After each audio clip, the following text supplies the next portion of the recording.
شروع اللہ کا نام لے کر جو بڑا مہربان نہایت رحم والا ہے۔ رسول اللہ صلی اللہ علیہ وآلہ وسلم نے فرمایا، مجھے حکم دیا گیا ہے کہ میں لوگوں کے ساتھ جنگ کروں یہاں تک کہ وہ لا الہ الا اللہ کہیں، پس جب وہ اس کا اقرار کر لیں اور ہماری طرح نماز پڑھنے لگیں اور ہمارے قبلہ کی طرف نماز میں منہ کریں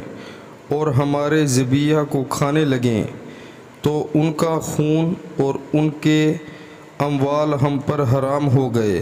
مگر کسی حق کے بدلے اور باطن میں ان کا حساب اللہ پر رہے گا۔